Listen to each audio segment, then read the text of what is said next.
देखिए, एक क्वेश्चन है, किसी फ्लाईओवर की त्रिभुजाकार दीवार को विज्ञापनों के लिए प्रयोग किया जाता है।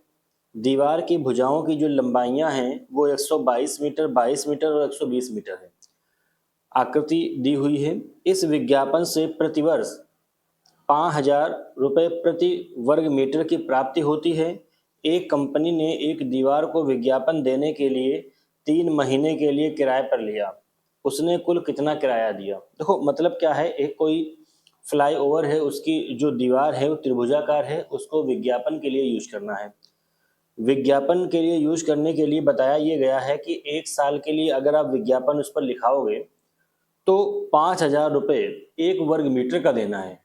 अब अगर हम ये पता कर लें कि जो दीवार है और जिसकी लंबाइयां दी है, जो त्रिभुजाकार आकृति है, उस त्रिभुजाकार आकृति का टोटल क्षेत्रफल कितना है। क्योंकि अगर 1 वर्ग मीटर है तो हमको 5,000 देना है 1 साल के लिए। तो अगर हम टोटल वर्ग मीटर निकाल लें तब हम फिर गुणा करके अपना आंसर लाएंगे। ठीक है, तो यहां से देखिए ये जो दी हुई है आकृति त्रिभुजाकार, ये दिख रही है। ठीक, तो इसको हमने ऐसे ही अलग से बना लिया। मान लो हमने इस तरीके का एक त्रिभुज बना लिया। इसमें क्या है, 122 मीटर है ये कितना है, मान लो 22 मीटर है। ये कितना है, 120 मीटर है। अब हमें पता है कि हम त्रिभुज का क्षेत्रफल निकाल सकते हैं। तो त्रिभुज का क्षेत्रफल निकालने के लिए पहले हमने क्या किया, S बराबर सूत्र लगा दिया A+B+C/2।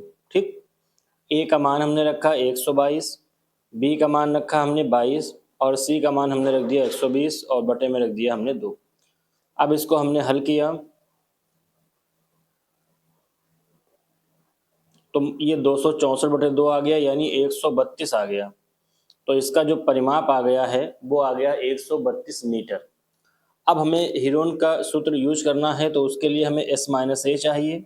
तो S-A यहीं पे निकाल लिया, 132 माइनस 122, ये आ गया 10। फिर हमने S-B निकाल लिया, 132 और माइनस में 22, 110। फिर हमने S-C घात कर लिया, 132 माइनस में 120, ये आ गया 12। अब हमें S-B और S-C पता हो गया। अब हम लिखेंगे जो त्रिभुज है या त्रिभुजाकार जो आकृति है उसका हम क्षेत्रफल निकालने जा रहे हैं। तो यहां से हम लिखेंगे त्रिभुजाकार आकृति का क्षेत्रफल डेल्टा बराबर √S/S-A S-B S-C। फिर यहाँ से मान रखिए, S का जो मान था वो था 132, फिर हमने S-A निकाला वो था 10, इंटू में S-B वो 110 और S-C हमने लिखा 12। अब इसको हमें गुणनखंड करके आंसर लाना है। देखो क्या करोगे आप, 32 को आप लिख दो 12 गुणे 11। ठीक, 10 को हमने लिख दिया 2 गुणे 5। यहाँ से 110 को हमने लिखा 11 गुणे 2 गुणे 5 और 12 को भी हमने लिख दिया इस तरीके से। अब देखो जो डबल हैं उनको बाहर आप ला सकते हो ना, वर्गमूल में जो लोग 2 बार होते हैं वो बाहर आ जाता है।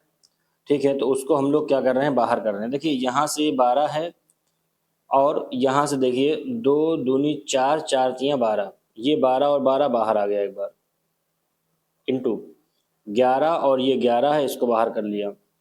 फिर ये 5 दूना 10, 5 दूना 10, ये बाहर आ गया। अब इसको आपने गुणा कर ली, 12 गुणे 110, यानी कि ये आएगा 1320 और ये आ जाएगा वर्ग मीटर। तो टोटल जो दीवार है उसका जो क्षेत्रफल है टोटल वो है 1320 वर्ग मीटर। ठीक, अब क्या कहोगे आप, 1 वर्ग मीटर, 1 वर्ग मीटर दीवार का किराया बराबर कितना, 5,000 रुपये। तो टोटल कितना है, 1320 वर्ग मीटर। जो दीवार है उसका किराया कितना होगा, तो वो आप गुणा करके निकाल लोगे।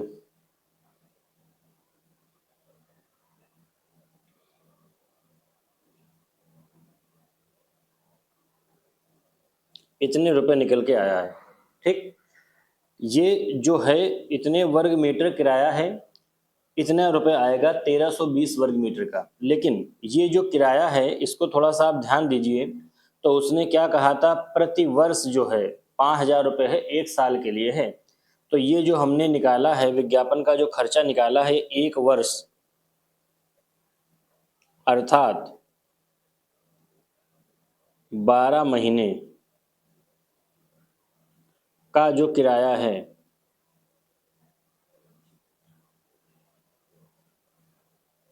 इतने रुपए है। ठीक, 12 महीने का। और हमसे कहा क्या है कि 3 महीने के लिए किराए पर इसको लेना है। तो बताओ 1 वर्ष अर्थात 12 महीना, तो हमने फिर किसके लिए निकाल लिया, 1 महीने का निकाल लिया। अगर हम 1 महीने के लिए किराया पर इसको लें तो क्या होगा, तो अगर ज़्यादा, हमें 12 पता था तो 12 से हमें 1 बनाना है, तो आंकी को लग सकता है एक एक नियम कि जब ज़्यादा के लिए पता हो, 1 के लिए निकालना हो, तो हमेशा क्या करते थे, भाग करते थे। इतने रुपए और बटे में क्या जाएगा, 12। फिर इसके बाद कितने महीने के लिए कह रहा है, 3 महीने का किराया। तो आपने लिख दिया 3 महीने का किराया। अब 1 के लिए पता है तो ज़्यादा के लिए पता करना है। अब आप क्या करोगे, फिर से इसमें गुणा, 3 × 12 हो गया, फिर 4 से इसको काट दिया, 4 एकम 4, फिर 2 हुआ 26, 4 छन 24, फिर 4 पंचे 20 और 1 2 3 4, इतने जो है रुपए निकल कर आएंगे। तो उस दीवार को अगर हमने विज्ञापन के लिए यूज किया 3 महीने के लिए, तब हमें इतना खर्चा देना पड़ेगा। ठीक है, तो उसमें है क्या, देख लीजिए क्वेश्चन में